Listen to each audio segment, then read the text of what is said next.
Goed, soos julle weet, ons is besig met die reeks oor die bergpredikasie. Ons het laasweek Matteus 5 vers 3 gedoen. So hierdie week, eintlik is ons besig met die saligspredikinge, maar die hoofopskrif is die bergpredikasie. En hierdie week doen ons Matteus 5 vers 4. Ek moet gou kyk daar. Ek sal dit nou, Matteus 5 vers 4.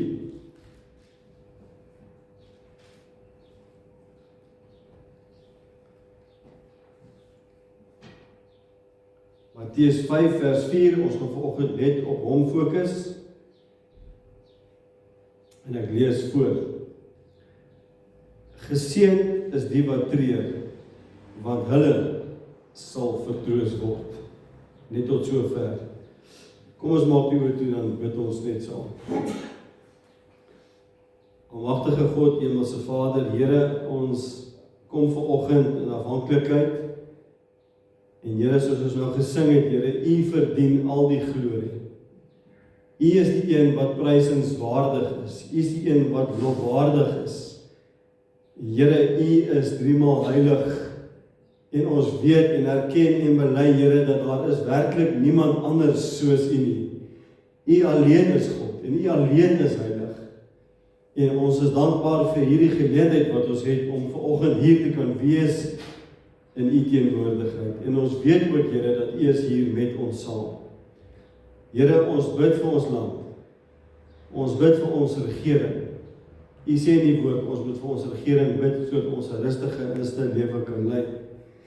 Ons bid, Here, vir elkeen in die regering, dat hulle U sal leer ken en U sal liefkry hoe alles. Maar vir ons wat vanoggend hier is, Here, ons is dankbaar vir hierdie gebou, vir hierdie voorreg. Dankie vir U woord ook, wat ons weet is die waarheid, wat onfeilbaar is. En ons eer U, omdat U Immanuel is, God met ons. In Jesus naam bid ons dit. Amen. Nou, geseënd is die wat treur, want hulle sal vertroos word. So ons eerste punt is die aard van treur. Wat bedoel die Here Jesus? Nou, die Here Jesus is hier aan die woord, en ons het laasweek gesien, dit was die Here Jesus se amptelike eerste prediking voor 'n klomp mense gewees. So, die Here Jesus kom en hy praat van geseënd is die wat treur. Maar hierdie treur is nie die gewone treur wat 'n mens het wanneer jy swaar kry in die lewe of as een of ander slegte ding met jou gebeur nie. Die Griekse woord wat hier gebruik word vir treur is penteio, wat beteken is 'n baie meer diepe, intense treur. Byvoorbeeld as jy iemand aan die dood afgestaan het. So is 'n baie ernstige, is 'n baie intense treur. Maar wat interessant is, soos die Bybel is konteks redelik belangrik. So voor 'n mens vers 4 heeltemal verstaan, moet jy vers 3 weer lees. En ek wil net daar vir julle opsit. Vers 3, wat sê, geseënd is die wat weet hoe afhanklik hulle van God is, want aan hulle behoort die koninkryk van die hemel. Die ou vertaling sê, geseënd is die wat arm van gees is, want aan hulle behoort die koninkryk van God. So met ander woorde, die oomblik wanneer jy besef hoe arm jy van gees is, en ons het laasweek gesien, arm beteken eintlik dat jy 'n geestelike bedelaar voor die Here Jesus Christus. So die oomblik wanneer jy besef dat, hoor hierso, ek is geestelik arm voor die Here, dan besef jy ook dat jy 'n sondige mens, want dan sien jy jou eie sonde raak. Net soos die profeet Jesaja in Jesaja 6, waar hy die teenwoordigheid van die Here was. Ek gaan lees dit bietjie, en ek het al 'n paar keer in my preke daarna verwys. Die profeet Jesaja is in Jesaja 6, is hy die teenwoordigheid van God. En die Bybel sê, God se teenwoordigheid sy so met die tempel gevul. En Jesaja was so oorweldig daardeur, dat hy was in die teenwoordigheid van God. Hy het geweet, hy het eintlik uitgeroep en gesê, o wee my, ek is verlore, want ek is 'n man onrein van lippe. Met ander woorde, die profeet Jesaja het daar sy eie sonde besef. Hy het besef, hy is verlore sonder die Here. En die oomblik wanneer jy besef, ek is verlore sonder die Here, dan raak jy bedroef. Dan begin jy agterkom, maar eintlik, ek is werklik verlore, ek is op die verkeerde pad. Ek het die Here so nodig in my lewe. En as jy dit verstaan, dan verstaan jy beter van wat dit beteken om werklik bedroef te wees. Ek het net 'n paar verse wat ek vir julle, wat gaan oor sonde. Daar is die ou vertaling, daar is wat ek jou gevat, beteken om arm van gees te wees. Ek sal later daai lees. 1 Johannes 1 vers 8. As ons beweer dat ons nie sonde het nie, bedrieg ons onsself en is die waarheid nie in ons nie. Romeine 3 vers 23. Almal het gesondig, hoor julle? Almal. Hy sê nie net seker is het gesondig nie. Hy sê almal het gesondig en ontbreek aan die heerlikheid van God. Jesaja 53 vers 6. Ons het almal gedwaal soos skape. Ons het elkeen sy eie pad geloop, maar hoor hier, mooi is hierdie, maar die Here het ons almal se sonde op hom laat afkom. Kan ek net iets vir jou deel? En hierdie gaan ons verstand, ons menslike verstand te bowe. Ons almal weet dat die Here God is almagtig. Hy weet alles, daar's niks wat vir hom onbekend is nie. Hy is alomteenwoordig, hy is 3 maal heilig, want hy is God. Maar het jy al ooit daaraan gedink dat hierdie God wat alles weet, vat jou sonde, hy werp dit in die see, hy dink nie meer daaraan nie. Het jy al ooit gedink, hoe kry jy dit reg? Want hy weet dan alles. En daai gedagte is so onbeskryflik groot, dat hierdie God wat alles weet, vat my en jou sonde, hy werp dit in die see, hy dink nie meer daaraan nie, al weet hy alles. Hy vergeet dit heeltemal, hy skryf dit af. En die oomblik as jy dit besef, dan besef ons hoe ver skiet ons as mens tekort, want ek en jy, as iemand ons te nagekom het, ja, ons vergewe. Maar ons vergewe nie altyd volkome nie. 'n Paar jaar later kan jy nog beskryf wat die persoon jou gedoen het. Jy kan nog onthou, dit het gebeur. Dis wat my maak voel het. Maar hier kom die Here God, en hy vat ons sondes, want die Bybel sê vir ons, as hy jou vrygemaak het, dan is jy waarlik vry. En die oomblik toe ek hierdie ding besef, dat God wat almagtig is, wat alles weet, maar as dit kom by sonde, vat hy my sonde en hy werp dit in die see, hy dink nie meer daaraan nie. En ek beloof vir jou, my en jou verstand, as ons probeer om dit net van mekaar te verduidelik en werklik ten volle te begryp, ons verstand is te klein, ons het nie die vermoë nie. Ons kan net in verwondering staan voor God, omdat hy ons sonde vergewe.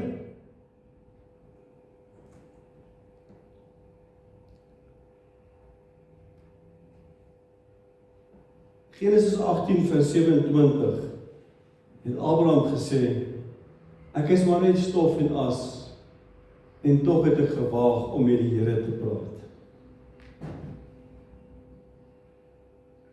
Genesis 32 vers 10 Ek is al die gunsbewyse nie werd nie, ook nie die trou waarmee u my versorg het nie. Toe ek destyds deur die Jordaan is, het ek met my kierie gehad en nou het ek hierdie 2 groot groepe. Wacht daar, is hierdie die regte slide? Ok, want die skrifte wat ek nou gelees het, is glad nie hierop nie. Goed, so as volgende punt is tree oor jou eie sonde. Kan ek vir jou vra, as jy sonde gedoen het, pla dit jou nog? Maar ek bedoel, pla dit jou werklik? Want, as jy waarlik gered is, en jy doen nog sonde, en dit pla jou nie, Want jy sien, daar's mense wat op hierdie plek is, wat sê, hoor hierso, ek kan maar sonde doen, want die Here is God, hy moet my vergewe, want dit is wat hy doen. Hy moet my vergewe. As dit jou gesindheid is, dan wil ek vir jou sê, jy is op 'n verkeerde plek. Want dis nie wat die Bybel leer nie. Ons dink aan Petrus. Omdat jy vir Petrus, nadat hy die Here Jesus 2 maal verloon het, 3 maal verloon het. Nadat hy die Here Jesus 3 maal verloon het. Kan jy onthou wat was sy reaksie gewees? Het hy beloof, ek gaan dit nooit meer doen nie? Nee, hy het nie. Hy het gehuil, hy het gebreek, hy was emosioneel gewees, want hy het geweet, hy het besef, ek het teen God gesondig. Kom ons kyk net gou. Ja, nee, hierdie is nie die regte PowerPoint nie. Magda sal nou vir ons kyk of ons hom kry. Lukas 22 vers 62. En Petrus het buite toe gegaan en bitterlik gehuil. Hoekom het hy gehuil? Want hy het berou gehad oor sy sonde. En weet jy wat is die wonderlike ding? Die Here Jesus het Petrus herstel, hy het sy sonde vergewe. Maar Petrus moes eers berou gehad het. Hy moes besef het wat nou die Here het gesê, Petrus, voor die haan kraai, gaan jy my 3 maal verloon. En Petrus het gesê, Here, ek sal nie. Maar hy het dit gedoen, en toe hy besef, ek het gesondig voor die Here was reg gewees, het dit hom so emosioneel geraak, dit het hom gebreek dat hy gehuil het. En dis die gesindheid wat ek en jy moet hê, want ons moet besef, dat die God wat ons aanbid, is 'n heilige God. En die oomblik as ek en jy teen hom sondig, moet ons berou hê oor ons sonde. As jy nie berou het nie, dan sê ek vir jou, jy's op 'n gevaarlike plek. Want die wêreld is so half van, luister, jy kan lewe net soos wat jy wil. Moenie bekommerd wees nie. God is 'n God van liefde. Hy gaan jou vergewe. Jy kan lewe net soos wat jy wil. Maar dis nie die boodskap van die Bybel nie.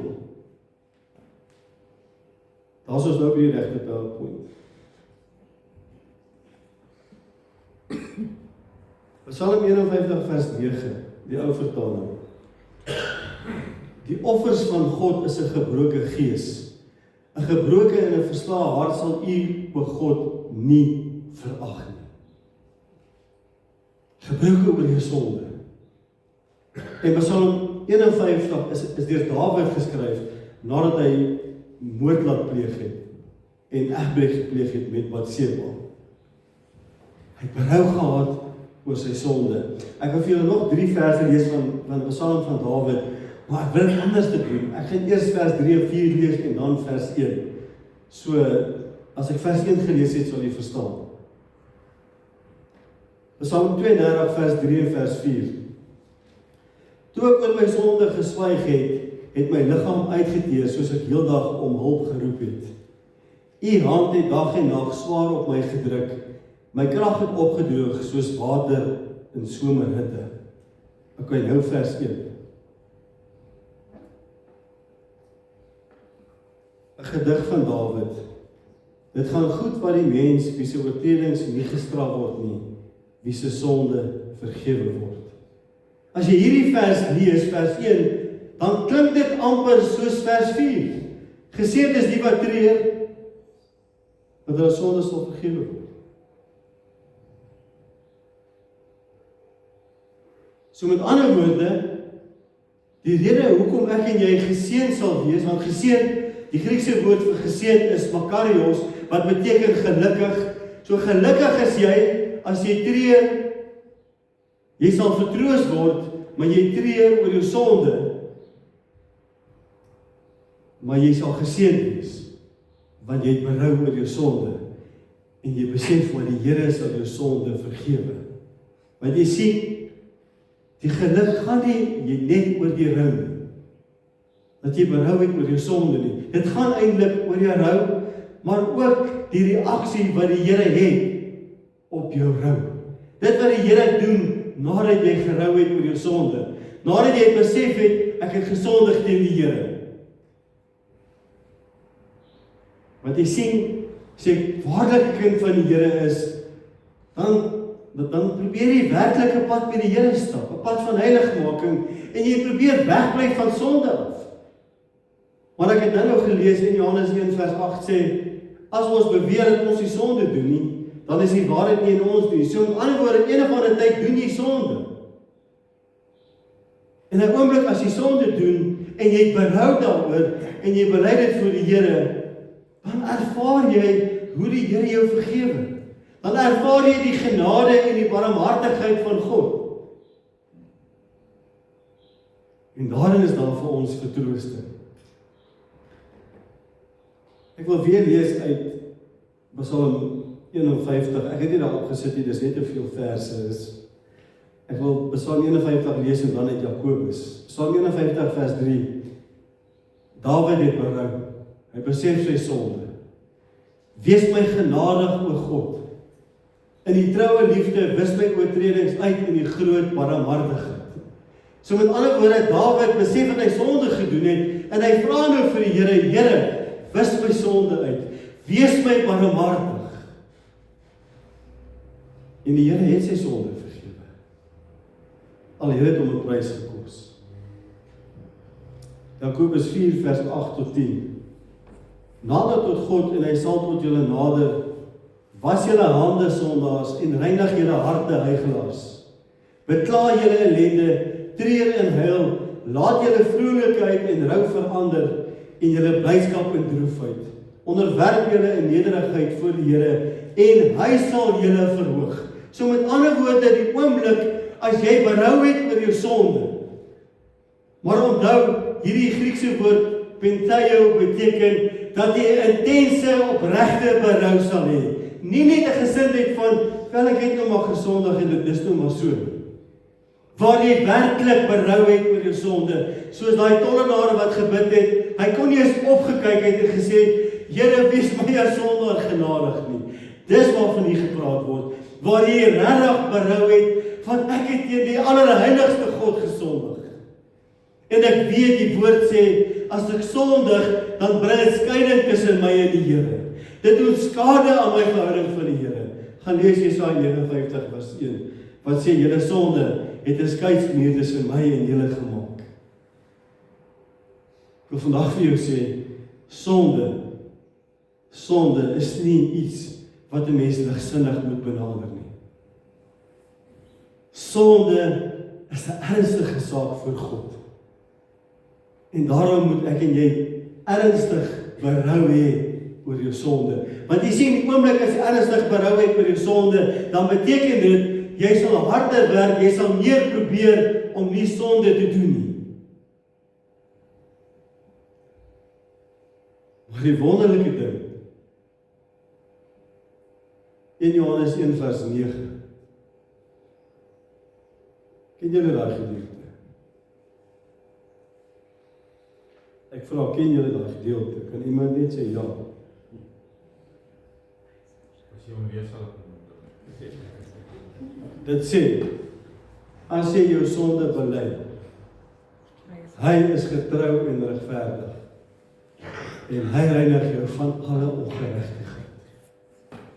Maar jy moet eers bely en berou. Omwille die gelykenis van die verlore seun. Die verlore seun eindig. Omdat julle waar hy geëindig het. Hy eindig daar by die varke tussen die bene. Omdat julle sy reaksie. Hy staan op en hy sê, luister nie, ek gaan van nou af gaan ek baie hard werk en ek gaan van my lewe gaan ek iets maak. Is dit wat hy gesê het? Absoluut nie. Hy het opgestaan en gesê, ek sal teruggaan na my pa toe. Hy was hartseer gewees. Hy het besef, hy het gesondig teen sy pa. En daai is so mooi gelykenis, gaan lees dit in die Bybel. Die Bybel sê, sy pa het vir hom op die stoep gesit en wag. En van ver af het hy hom gesien aankom. En toe hy by sy pa kom, sy pa hardloop hom tegemoet. En hy sê, pa, ek het teen u gesondig, ek het teen God gesondig, maar ek het ook teen u gesondig, ek is nie waardig om my kind genoem te word nie. berou oor sy sonde. Wat die kosbaarste is, die pa se reaksie. Die pa omhels hom, en hy's bly, en hy sê, kom ons fees vier, want my kind is terug, hy was dood, maar nou is hy lewendig. My laaste punt, die belofte van troos. Die Here laat nie die wat met 'n hart vol van berou ongetroos nie. Hy doen dit nie, hy troos ons. 2 Korintiërs 7 vers 10, die ou vertaling. Want die droefheid volgens die wil van God werk 'n onbehoudelike bekering tot redding, maar die droefheid van die wêreld werk die dood. Want die droefheid volgens die wil van God. Dis hoekom die Here Jesus gesê het, geseënd is jy wanneer jy treur, want jy sal vertroos word. So geseënd is jy as jy besef dat jy sonde gedoen het, maar sonde teen die heilige God. Want die Here sal jou vertroos.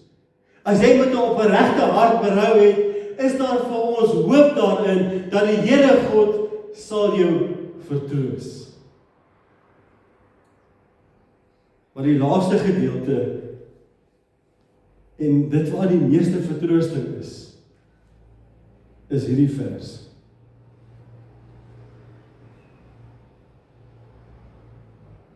Nee, is nie hierdie nie, daai ene.